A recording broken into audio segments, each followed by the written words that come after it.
এই দুনিয়াতে মানুষ আল্লাহর বিধান মানে না। আল্লাহ পাক কুরআনুল কারীমের ভিতরে যে সমস্ত বিধান দিছে, মানুষের জন্য যে সমস্ত বিধানগুলি দিছে, এই বিধানগুলি এই দুনিয়ার কোনো মানুষ মানে না। আল্লাহ তাআলার বিধান যদি মানুষ মানত, তাহলে এই দুনিয়াটা শান্তিমতো চলতো, শান্তিতে চলতো। আল্লাহর বিধান কেউ মানে না। মানুষ মানে মানুষের বিধান, মানুষের তৈরি করা যে বিধান আছে, এই বিধানগুলি মানুষ মানে।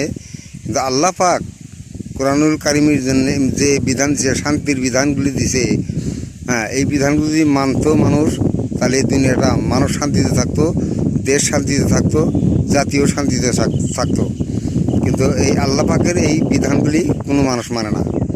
মানে হলো মানুষের বিধান, মানুষ যে সমস্ত বিধান দেয়, এগুলি হলো বেশি আকৃষ্ট করে ধরে এবং বেশি মানে। আল্লাহ তাআলার যে বিধান, যে বিধান মানে না মানুষ। কাজে আল্লাহর বিধান মানতে হবে। আল্লাহর বিধান মাইনে যদি দুনিয়া চলা যায়, তাহলে এই দুনিয়া শান্তি আসবে বা মানুষ শান্তিতে থাকবে, জাতীয় শান্তিতে থাকবে।